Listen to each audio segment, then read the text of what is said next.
Israelite stems directly from the mysteries. It is one of the biggest scams that has ever been put across to the American people. And all of you who are taking part in it,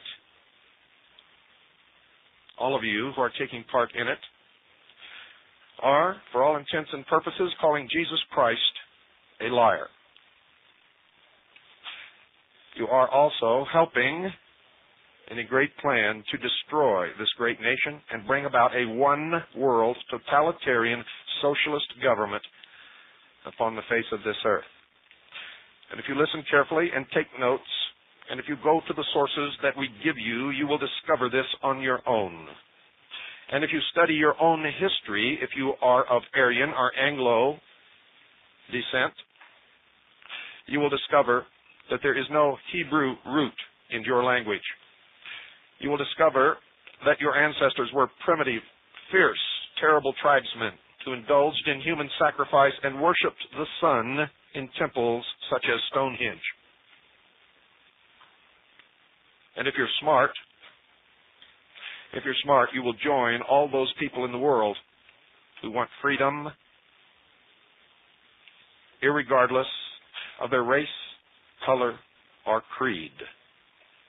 You will stop buying into the Hegelian dialectic of divide and conquer, in which they separate us, feed us lies, and send us off to kill each other while they place the chains about our ankles. Don't go away, ladies and gentlemen. I'll be right back after this very short pause. Well, if you think that that's not important or has no bearing upon what you're hearing, ladies and gentlemen, continue to listen. Take the doctrine out of your head that you don't want to hear the facts because you already know what you believe. Take the pin labeled Archie Bunker off of the front of your shirt and throw it in the trash can. And pay attention and get smart and wise up. Stop being sheeple. The Order of the Holy Grail. Few people are acquainted with the fact that the flower of manhood in France and England belonged to knighthoods founded ages ago, their object being the recognition of and the homage due womanhood. These orders bear the names of Knights of the Garter in England, whose insignia is the Garter, and Knights of France, represented by the Fleur de Lis. Both these orders, ladies and gentlemen, were founded by men belonging to an older and nobler order, Knight of the Holy Grail, who took advantage of a trivial circumstance to establish these orders for the protection of womanhood. Though the knights were in search of the Holy Grail, their own soul, the Grail represents their own soul, they were ever ready to fight for their country, for womanhood, and the sacred mysteries. Other orders, dating back many periods of time, under different names and emblems, entertained the same high-minded, chivalric motives. The motto of the Knights of the Garter, Honae soi qui malia pins, translated, reads, evil to him who evil thinks. This phrase fell from the lips of Edward III as he pinned the garter, guard her, to his arm. To the initiated, this motto takes on a deeper meaning. In its most exalted purity, it was used by knights centuries before the Christian era. The garter is a feminine emblem, supposedly unseen unless by accident. A mishap to a noted countess caused the garter to become the insignia of one of the great orders in history. The greatest movements of an age often appear accidental. The fleur de lis is also an emblem of woman, and most of the symbols of the present and earlier ages are characteristic of eternal feminine. Centuries before Jesus walked the earth, members of sacred and honorable orders held the lingam sacred. In time, the lingam worship became degraded, not by the members of those orders, but by the people who came to understand something of the outer mysteries and degraded them. Now I want you to look up the meaning of the word lingam. L-I-N-G-U-M. The faith of both Christian and Catholic devotees is symbolized by emblems of sex. The Christian cross indicates the male and the heart, that of the opposite sex. Both cross and heart are creative, or phallic emblems. There is nothing greater or higher in the universe of God than creative power. The power that can create can also recreate and regenerate. If we honor the Creator, why not the created creation? All the wisdom, philosophy underlying the knights of the different orders and the mythologies was based upon creative power.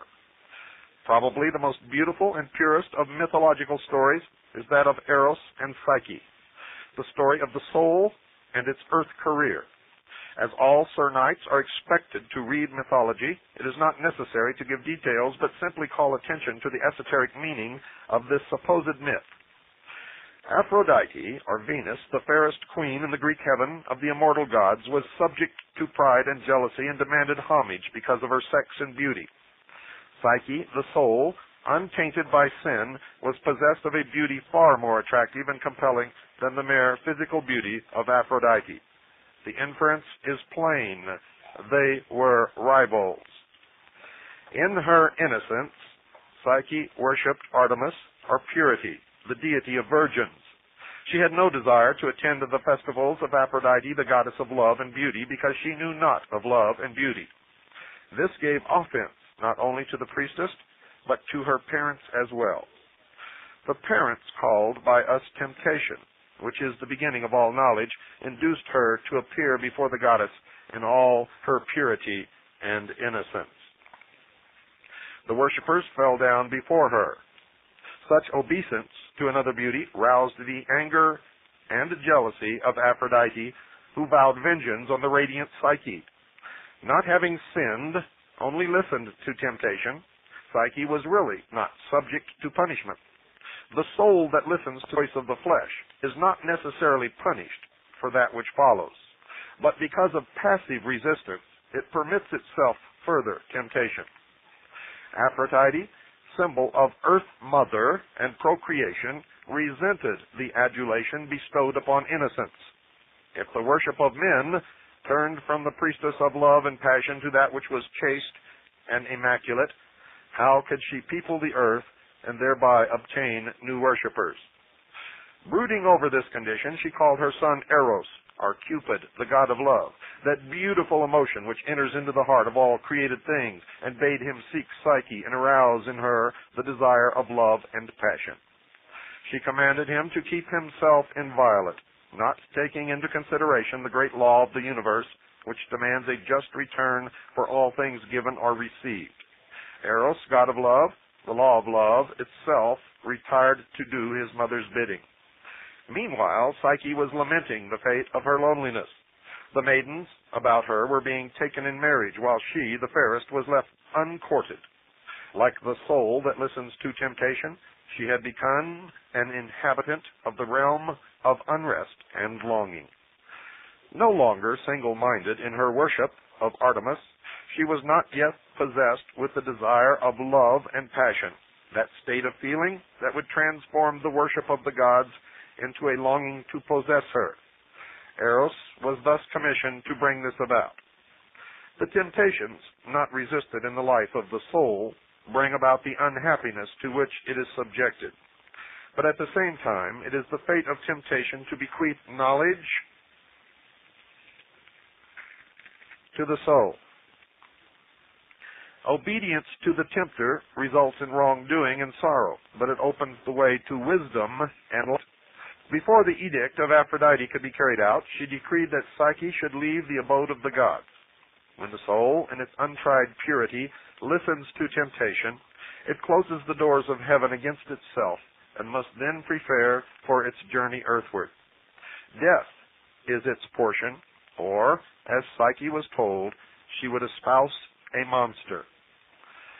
When the soul first comes within the influence of the earth life, it is not conscious of the restrictions of matter, nor the laws that confine it there. Psyche awoke to a new existence. To her surprise, she found herself surrounded by a realm of beauty with the promised monster nowhere in sight. But her happiness, her content, was of a passive nature.